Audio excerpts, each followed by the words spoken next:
салом алейкум дӯстон, подкасти сайру гашт аст ва имрӯз нашри аввали подкасти мост. ман Шукрона ва имрӯз ҳамроҳи Мижгона руфи масъалаи волонтёрӣ ва фаъолияти ихтиёрӣ ҳарф мезанем. Хушомадӣ Мижгона. Салом Шукрона. нахуст мехостам дар бораи чӣ гуна ба фаъолияти волонтёрӣ оғоз карданам бидонем. خب بهترین من فعالیت ولنتری رو از صنف هفتمی هم شروع کردم. یعنی وقتی که درباره ولنتری معلومات پیدا کردم این برای من یک روح بلندی شد و من خواستم که خودم را در این جاده یعنی در این راه سنجم ببینم تا اینکه من از ولنتری چی به دست آورده میتونم، یعنی ولنتری به من چطور کمک کرده میتونه. نخست از کجا آغاز کردی فعالیت ولنتری رو؟ نخست اولین باشد من بیام از مرکز جوانان شهر کلاب شروع کردم. یعنی من در آنجا اولین بار همچون ولنتیر رفته به فعالیت ولنتری شروع کردم و بعد از اون که در مرکز امریکایی شهر کلاب با برنامه اکسس داخل شدم، این به من امکانیت داد که باز در مرکز امریکایی و اینچنین در بسیار مرکزهای دیگر از جمله مرکز هلال احمر در منطقه کلاب داخل شده باعث ولنتیر فعالیت کنم.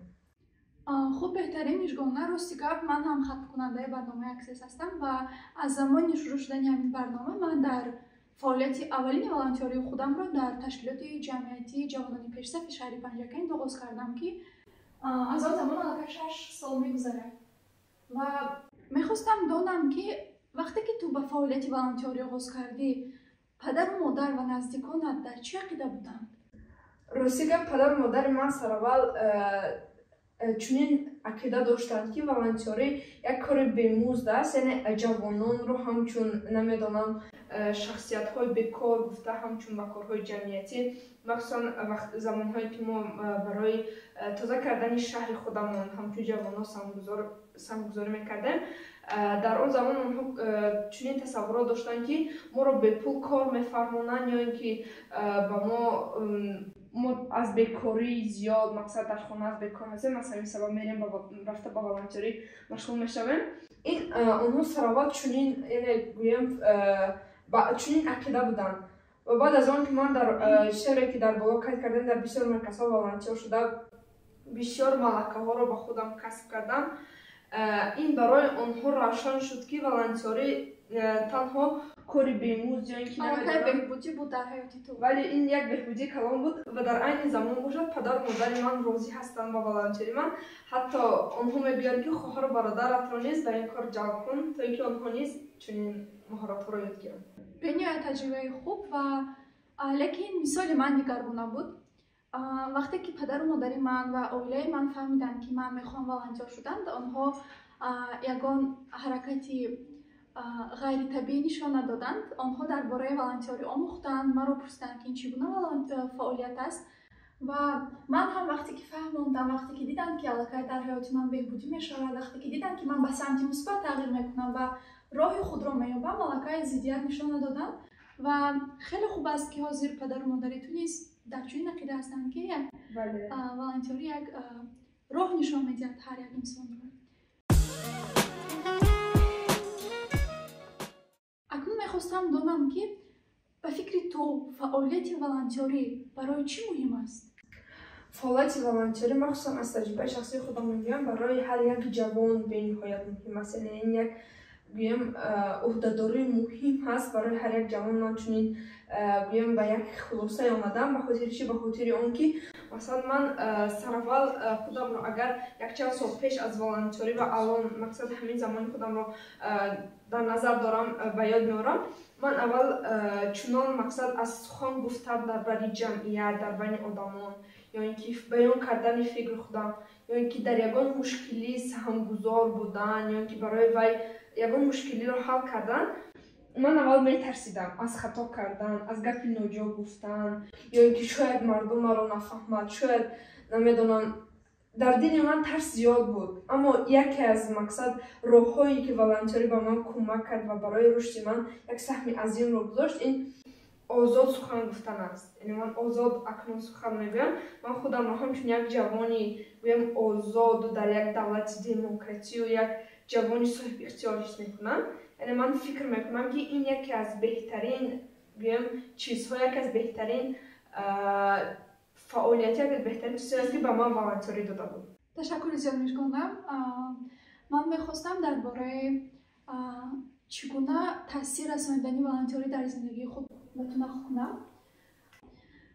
Рости гап, ман низ ҳамчун як духтаре ки аз як шаҳри хурд ба як шаҳри калон омад, буданд таҷрибаи волонтёрӣ ман дар шаҳри худам, дар шаҳри Панҷакент, вале вақте ки ман ба Душанбе омадам, аллакай фаъолияти волонтёрии худамро ташаккул додан гирифтам ва ба бисёр ташкилотҳое ки ба ҷавонон кӯмак мекунанд ки онҳо худашонро дар ҷомеа ҷойашонро пайдо кунанд рафтам ва маро қабул карданд, хуш қабул карданд ва ҳамин сабаб шуд ки ман зина ба зина, қадам ба қадам пеш ҳаракат кардан гирам ва аллакай бин ки ҳастанд одамон, ҳастанд дӯстони ман ки аллакай мехоҳанд мисли ман бошанд. Ман ёд гирифтам ки намуна бошам, ман ёд гирифтам ки мустақилият ба даст орам ва волонтёриро ва ними муваффақияти хешро аз волонтёрӣ медонам ва хеле хурсанд ҳастам ки ҳамин имкониятҳоро мо дорем имрӯз. Вале албатта ин яке аз имкониятҳои гӯем беҳтарини ҷавонон ҳаст. Ба мо чунин марказҳо пешниҳод мешаванд. Мақсад марказҳои ҷавонон, маркази амрикоӣ ҳаст мақсад дар ҳар як минтақа. Ин барои ҷавонон имконияти хоса медиҳад.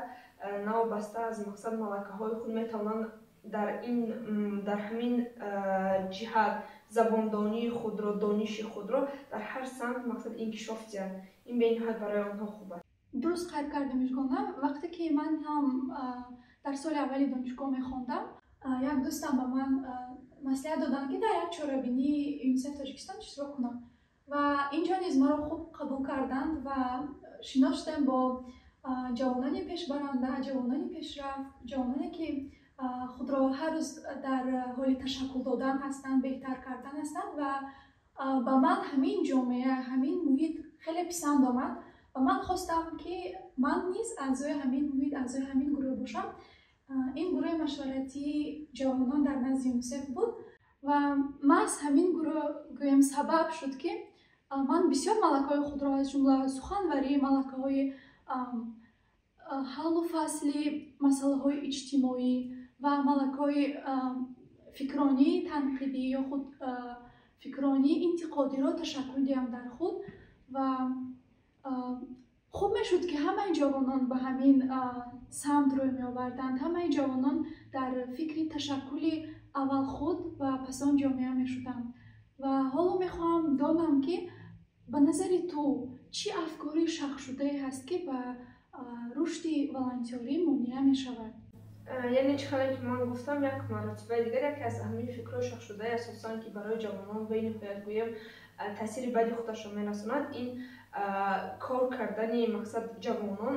Бисёри ҷавонон яъне ки бисёр падару модари онҳо тасаввур мекунанд ки вақте ки онҳо ба волонтёрӣ машғул мешаванд, онҳо бемузд кор кардан ё ки намедонам ба тоза кардани шаҳр машғул мешаванд. Яъне ман аз таҷрибаи шахсии худам мегӯям ки вақте ки мо ба тоза кардани шаҳр мақсад ё ин ки ба ягон аксия гузарондан дар маркази ҷавонон иштирок мекардем, аз мо акс гирифта барои мақсад рӯҳбаланд кардани дигар ҷавонон дар сафҳои интернетӣ мегузоштанд. Мо аз ин хушҳол будем, аммо буданд шахсиятҳое, буданд дӯстҳо, буданд мақсад рафиқони мо ки онҳо моро масхара мекарданд. Яъне онҳо ба мо мегуфтанд ки шумо заминрӯ, шумо ин тавр, шумо он тавр, аз дасти шумо ҳичи намеояд.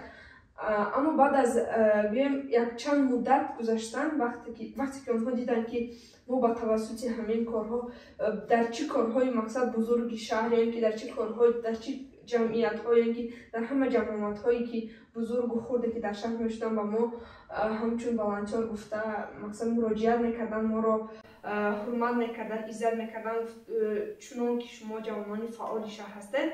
онҳо аз ин кор гӯем пушаймон шуда буданд. ҳатто буданд баъзан аз онҳо ки аз мо бахшиш пурсида мехостанд ки онҳо низ ба ҳамин кор пайваст шаванд, яъне ҳамроҳи волонтёрон шаванд. Яъне яке аз ҳамон фикрҳои шахшудае ки то ба ҳол ҳаст, ин бемузд будани ҳамин кори волонтёрӣ аст. Аммо онҳо ҳоло ҳаминро дарк накарданд ки волонтёрӣ ҳарчанд бемузд аст, ҳарчанд мақсад ба шахсият гӯем ки пул наметиҳанд, аммо онҳо аз пул дида чизҳои муҳимтар метиҳанд. дӯстиву рафоқат, ёфтани шахсиятҳои ҳамфикри ба монанди худат, ҳал кардани баъзан аз мушкилиҳои ҷомеа. Ин яке аз гӯем имкониятҳои беҳтарин, яке аз имкониятҳои калонтарини ҳаст ки танҳо барои ҷавонон, на танҳо ба ҷавонон, яъне ба тамоми қишри ҷомеа махсусан ҳамин уҳдадории волонтёрӣ пешниҳод мекунам. рости гап дар ман низ чунин як таҷриба буд. вақте ки ман ҳам аввалин иқдоми тозакунии шаҳрро дар аввалин иқдоми тозакунии шаҳр моро ҷалб намуданд, яъне волонтёронро.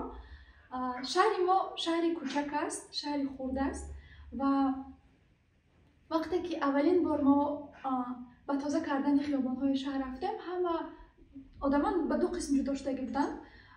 қисми якум хурсанд буданд ки аз ҳамин синни кам, аз ҳамин ҷавонӣ, аз ҳамин наврасӣ аллакай моро дар рӯҳияи тозагиву озодагӣ тарбия мекунанд ва мо дарк мекунем ки дар ҳамин ҷамъоварии партове ки мо дар кӯча мепартоем чӣ қадар қувва сарф мешавад, чӣ қадар қувваи корӣ сарф мешавад ва онҳо хурсанд буданд ки мо ба ҳамин кор машғул мешавем ва буданд лекин ҳолатое ки ба мо нигоҳҳои аҷиб мекарданд. яъне барои чӣ ҷавонон масалан дар дастҳо дастпӯшак пӯшидаву партов ҷамъ мекунанд. ва бибии ман ҳам низ дар ҳамин ақида буданд. вақте ки ман ба хона баргаштам гуфтам ки ту чӣ кор мекардӣ дар кӯча, чаро партов ҷамъ мекардӣ? баъд фаҳмондам ки масалан зарарашро фаҳмондам ва фаҳмондам ки чӣ гуна ҳамин ҷамъоварии партов ва ҳар кас аз болои кирдори худаш назорат кунад ҳангоми муроҷиат, ҳангоми намедонам рафтор бо ҳам партовҳое ки мо содирот мекунем аз худамон. ва вақте ки фаҳмиданд аллакай ки масалан ман аллакай ҳамин қадар медонам дар бораи ҳамин масъала, дар бораи ҳамин проблема, аллакай бо ман ифтихор карданд. вале дар ин лаҳза бисёр аз шахсиятҳо ҳастанд ки баъд аз он ки ба онҳо маълумоти пурра медиҳӣ дар ин бора, фикрашон тағйир меёбад ва як ҳисси хуб аст ва як дастовард аст вақте ки ту ба онҳо мефаҳмонӣ мушкилӣ ва ту чӣ тавр саҳмгузор ҳастӣ ки ҳамин мушкилӣ ҳал шавад. Ин дар ҳақиқатан як гӯем ҳисси беҳтарин аст, як ҳисси олӣ дар. ту гуфтӣ ки волонтёрӣ, аз ҳамин фаъолияти волонтёрӣ ман бисёр чиз омӯхтам, лекин нагуфтӣ ки айниқ чиҳоро омӯхтӣ?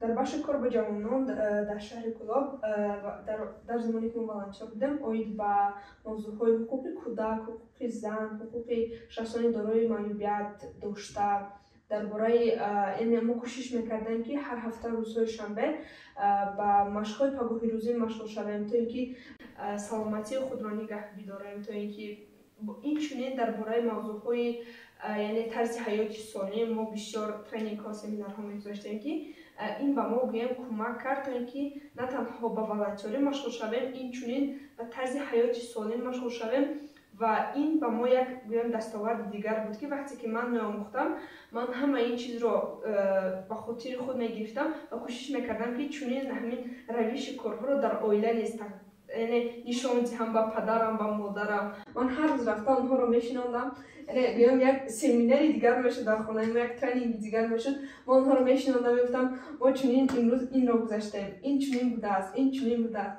яъне гӯем ҳамин амалҳо, ҳамин ҳаракатҳои ман буд ки фикри падару модарамро тағйир дод, онҳоро яъне дилгарм кард, онҳо тамоман фикрҳои худашонро дар бораи ҳамин волонтёрӣ тағйир доданд. вақте ки ман дар маркази амрикои шаҳри Кӯлоб баъд аз маркази ҷавонон волонтёр шудам, маркази амрикои шаҳри Кӯлоб ба ман гӯем имконият дод ки ман сараввал забони англисиро ба хубӣ аз худ кунам ва баъдан дар барномаҳои бисёре ки аз тарафи сафорати амрико мақсад пешбинӣ мешуд барои ҷавонони фаъол иштирок кунам. махсусан барномаҳое ки барои пешравӣ ман саҳми калон гузоштан ин барномаҳои гӯем Access буданд ки ман дар тӯли 2 сол забони англисӣ омӯхтам. Ройгон барномаҳое буданд, Go Wild бисёр мақсад барномаҳо мекард барои ҷавонон. мо дар барномаҳои Digital Media Lab ки аз тарафи он ҷо пешниҳод шуда буд иштирок кардем. Influencer Academy буданд, Social Media Academy, Global Virtual School буданд ки мо дар он ҷо иштирок карда забондонии худро мақсад инкишоф додем ва мо муаллимони забонҳо мақсад муаллимон аз хориҷа дарс медоданд. ин ба мо як имконияти калон буд ки забондонии худамонро дар сатҳи баланд мақсад нишон диҳем худамонро ҳамчун ҷавонони фаъоли Тоҷикистон. Инчунин дар минтақаи Кӯлоб чизҳое ки ман пеш қайд карда будам, дар ҳилоли ҳамар вақте ки мо ҳамчун волонтёр шуда кор мекардем, این به ما امکانیت داده بود که ما تمامی مقصد سرمایه‌گذار باشیم برای یاری اولین، یعنی همچون جوان توانیم به شخصیت‌های نیازمند یاری اولین رو رسانیم. یعنی این به من بگیم یکی از طرف‌های مثبت والنتیری بود. من از اینکه چنین تجربه ها رو چنین بگیم چیزها رو آموختم به این پایه شده است. خوب تشکر می‌کنم.